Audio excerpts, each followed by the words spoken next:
What is up, my fellow mobile gamers? In today's video, I got some pro tips from yours truly. Subscribe to the channel, thumbs up this video. We need to get our watch time up so that this channel can get remonetized, because Lord knows I need the money because I spent too much money in this game as is. We are almost at VIP 5. We're like, I think like $100 deep in this game at this point.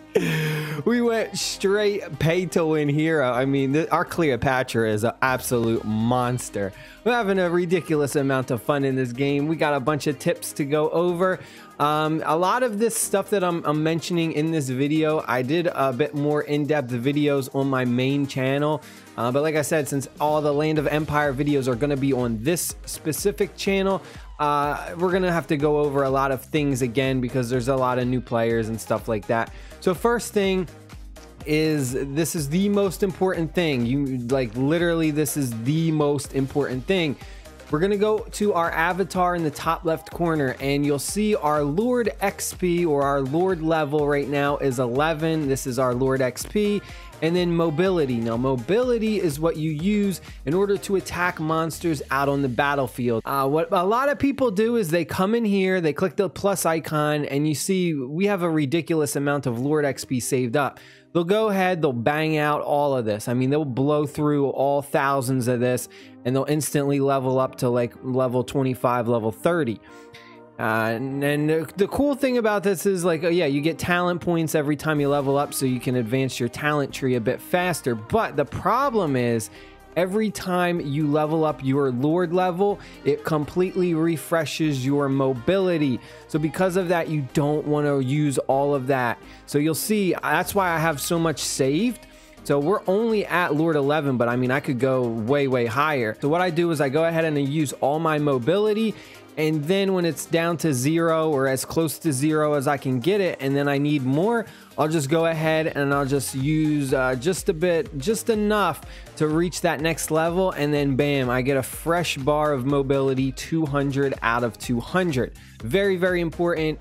When I started playing this game 7 months ago, that was the biggest thing that a lot of people made mistakes on. Luckily, I didn't.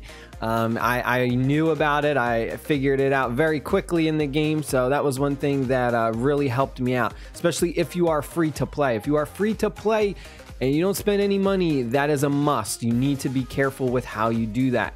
Next thing we're going to talk about is the separate clan chat. Now, this is just a quality of life feature. So when you join a clan, your main one is going to be like right here. So the clan that I'm in says the last outpost. Now, the problem with this is, anytime someone launches a rally, just shares information, everything gets filtered into this chat, right? This is your chat. And it gets really hard to kind of talk with your teammates, your guildmates, while you got all these kinds of rally things popping in, and it just makes it ridiculously hard to talk to people. So what you want to do is you want to have one of your guild leaders create a second chat, a second group chat that is strictly for you guys to communicate. So you'll see that we have TLO chat, and then the last outpost. This is the one that the game generates, and this is the one that kind of gets flooded with all the rallies and information and stuff. But this one right here, this is where we can strictly go ahead, and you'll see this is just all for chatting. So you have a ton of different buildings, but you want to do them in a very specific order. So what you're going to do is, let me just get these guys healed up. First thing is, your number one priority is always going to be your city hall. After your city hall advances, then you can advance the other levels of your other buildings. So like city hall level 17, that means that all of my other buildings can go up to level 17. Once we get this up to level 18, then I can upgrade all of my other buildings to maximum 18. This is your number one priority. After you do your city hall, the next building you need to do immediately is your diplomatic center. So if we take a look at this, the reason behind it is because you have alliance aid time, which will increase, and alliance aid attempts. So what this is your helps, your speed ups. Every time you start a building upgrade, you can go ahead and click the little icon, and then all of your teammates can go ahead and click the help button, and you'll just see your time bar go do do do do do do do, and it just shreds the time off, saving you money, saving you resources. So this is the #1 building after your city hall that needs to be upgraded first. Next building is going to be your Hall of Heroes or your Academy, which is your research center. These ones, arguably either one could be second. I'm personally going to say your Hall of Heroes is your second most important building in this game. So I would go ahead, upgrade the Hall of Heroes. This dictates a lot of things. As you increase this, you'll unlock more areas in your hero drill. So that way you can go ahead and put heroes in there and you don't have to level them all up.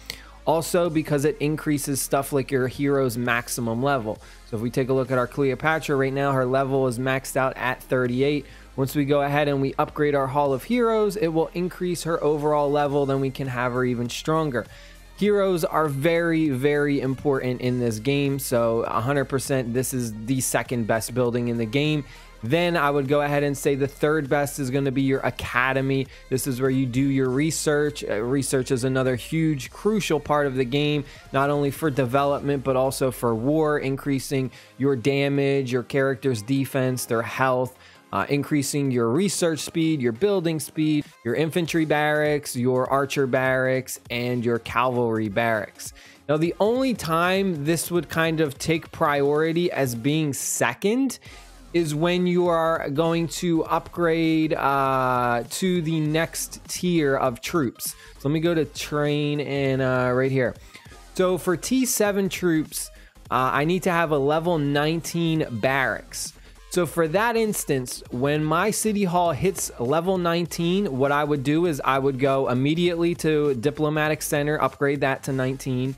Then I would go to my barracks. So that's the only time you would prioritize these as the second best buildings, is when you are going to have that next tier upgrade. All right. And then another building that can be very important is the military fortress.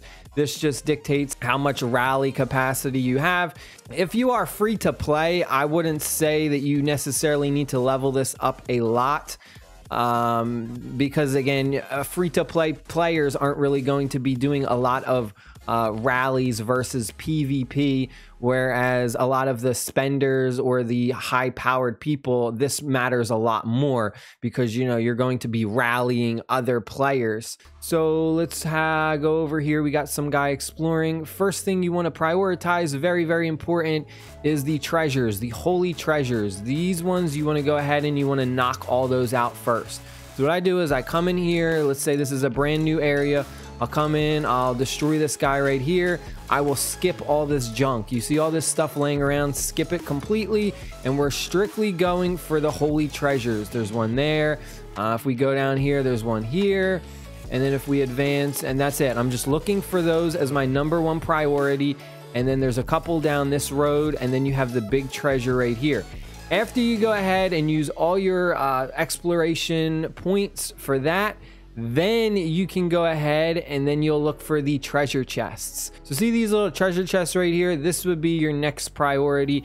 So let's jump into this. What I like to do first is development, and then war, and then economy. As a new player in a brand new server, there's going to be hardly any war. No one's going to be doing war. Everyone has bubbles, so you don't have to worry about that. You really want to just do development and get your city up and going. And then once you get a little bit later, maybe like after a couple days, or you get to the point where you can't do development anymore, that's when you're going to go ahead and you start working on war. But the main ones that you want to focus on are the ones that are kind of like in this middle. You see how they're kind of isolated? Like the way it goes is you have your main one, and then it branches off into these two, and then it goes into one. It has creates this like diamond effect as you go through the research. These ones are the most important. These ones right here are kind of like supporting, so you always want to rush to these main ones first. So you'll see this is going to increase your research speed.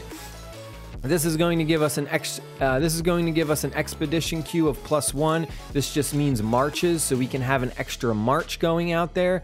Then we have building speed up. And then we have research speed up. You see how these ones right here are always the most important, whereas these ones are kind of just like supporting. Like training scale is important as well, but you have stuff like hospital capacity, bonus healing speed, bonus training speed. This is good as well, but like I said, the main ones you'll notice are always in this middle part. You'll notice there's a lot more fluff in the middle. Again though, these middle ones right here where kind of the diamond reaches this middle, this is the most important. You'll see defensive maneuver. It's going to increase our troops' defense, so they'll take less damage. Expedition capacity. This allows us to carry more troops in our marches. That is it. I hope you guys and girls enjoyed the video. Stay happy, stay safe. I'll see y'all later. Peace.